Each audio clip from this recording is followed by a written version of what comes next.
Estamos iniciando mais um Papo 21, programa de debate sobre as tendências da cultura para este século, registrando, discutindo e aprofundando os grandes temas da atualidade. Nesta edição, as semelhanças e diferenças entre a narrativa dramática de Shakespeare e a literatura de cordel. Para falar sobre esse assunto, convidamos o ator e diretor teatral Amir Haddad, fundador do grupo de teatro carioca Tá na Rua. Confira agora os melhores momentos desse papo, gravado no auditório do Centro Cultural Banco do Nordeste, Cariri. Essas histórias que a gente quer falar, essas sobre narrativas e tudo, tem muito a ver. Embora as narrativas dramáticas sejam muito velhas, sejam eternamente velhas, elas também são eternamente jovens. Entende? Então, isso daí é uma coisa que a gente talvez tenha dificuldade de entender. Mas tudo que é eterno é velho, e tudo que é eterno é jovem. E o teatro é eternamente jovem, e é eternamente velho. Então, quando eu penso o teatro na sua plenitude, entende? De duração, de idade, de perenidade. Eu não penso teatro, para pensar um novo teatro, eu não penso em vanguarda. Eu penso, pelo contrário, em me situar historicamente. Eu já fiz muita chamada vanguarda. Eu já fiz muito ator babando em cena, se contorcendo. Houve uma época, um período que era assim.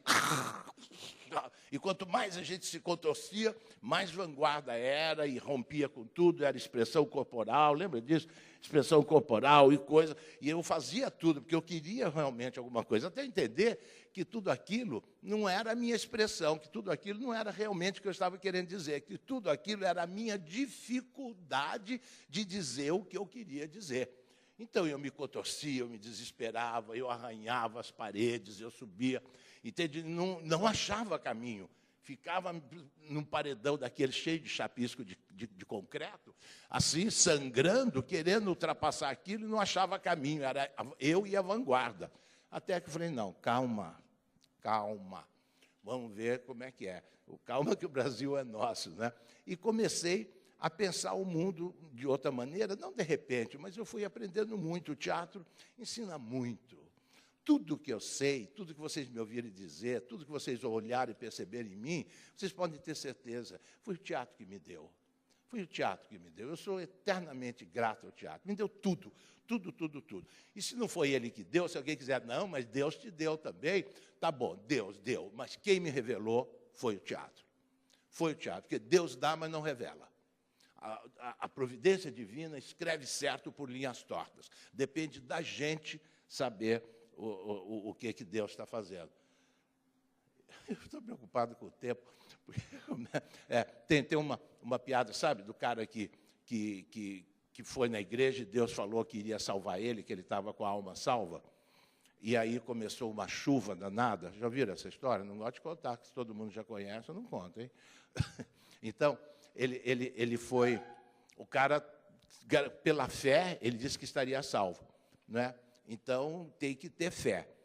Então, isso é uma mudança que houve na igreja, na igreja católica, na igreja do cristianismo. Com a reforma protestante, a salvação que vinha pelas suas boas ações, e no caso do Renascimento, pelo dinheiro que você dava para a igreja para comprar a salvação da tua alma, passou a ser pela fé. Para corrigir essa distorção grave, o Lutero falou, não, só a fé salva o homem. Você não precisa responder por suas ações. Se você tem fé, você está salvo. Entende? Não deveis vos preocupar. Deus não é um juiz severo. Se tens fé, estás salvo. Né? Se tens fé no Criador, estás salvo. Palavras de Lutero. Então, mudou tudo. Os seus atos não são mais responsabilidade sua, desde que você tenha fé. A gente vê isso muito acontecendo hoje no país, onde várias pessoas têm optado por uma fé e se sentido salvo por causa disso, e em nenhum momento tendo mudado o seu comportamento ético, político, social, nem nada. Estou salvo pela fé e não preciso ser legal com nada mais. Vou cuidar de mim, só de mim e de mim mesmo, porque Jesus está comigo. Aí você olha assim, tem aqueles carros. Foi Jesus que me deu. foi Jesus que me deu.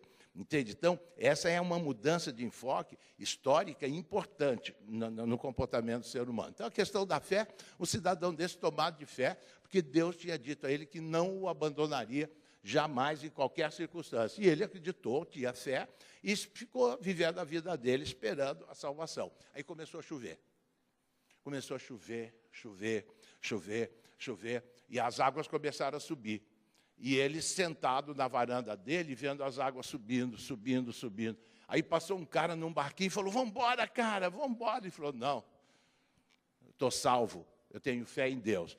E aí o cara foi embora. Aí ele continuou subindo, subindo, subindo. As águas subindo, ele subiu no terraço, né?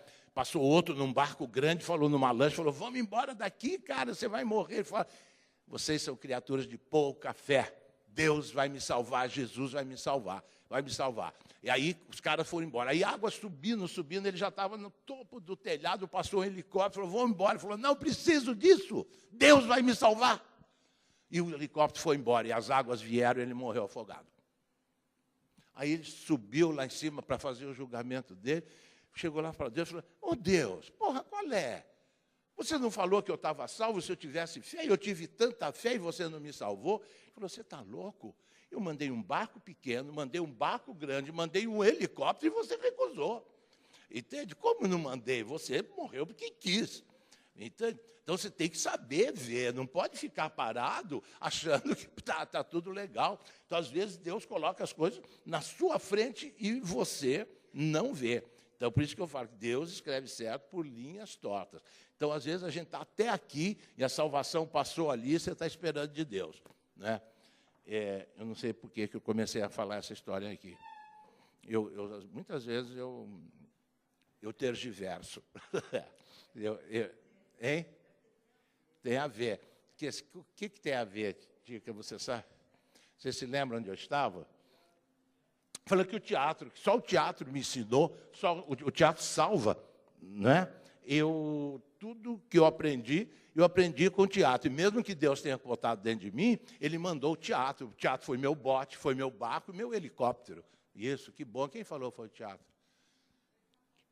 Ganhou 10, tá? Anota aí para ele, uma nota boa, tá? Depois um café. Ó, fique atento, porque às vezes eu vou embora e eu perco o fio da meada. Isso mesmo. Então, eu podia ter isso dentro de mim, mas quem me fez a revelação foi o teatro. E me fez a revelação não só instantaneamente, me fez a revelação e continua fazendo, me revelando cada vez mais e mais coisas. Eu continuo aprendendo o teatro. Então, aprendo sempre. E essa questão das técnicas narrativas, das técnicas dramáticas, é uma questão que começou a me perseguir intensamente desde que eu abandonei os palcos da burguesia protestante e comecei a fazer teatro nas praças e nas ruas. Essa questão começou a me atormentar. Que teatro é esse? Existe um teatro só? Existe outro teatro? Quais são os teatros possíveis? Existe uma linguagem só? E fui me perguntando e mudando a minha prática, e fui chegando a uma opção de conclusões, a conhecimento, nada que eu tivesse inventado, mas tudo que eu pude ver com o olhar mais atento na realidade, no meu ofício e na minha profissão. Não inventei nada, observei. Eu só observei a natureza. Com um instrumento potente, como o Galileu tinha um telescópio para olhar para o céu e descobriu que a Terra não era o centro do universo. Eu também tinha o meu olhar, eu tinha o meu telescópio, mas nada foi inventado. Uma observação, uma atitude científica, de observação da natureza, não de inventar uma tese, uma hipótese, como os antigos cientistas faziam. Inventavam uma coisa. Então, falava, livro é possível? É necessário? Então, o livro existe. Então, eu ia inventar teses de coisas possíveis e necessárias e ia tentar comprovar a existência delas na juventude, na realidade. E o Galileu, ele fez exatamente o contrário. Ele falou, não, em vez de inventar hipótese, vamos olhar para a realidade. Né? Preste atenção na natureza, que a natureza vai nos dizer tanto. Isso virou a ciência, mudou o mundo. Então, também, comigo, essa questão se colocou assim. A minha prática, a minha militância, a minha vivência diária do teatro me levaram por esses caminhos que eu trilho atualmente e que me fazem pensar nessas coisas todas. O que é uma narrativa dramática, o que é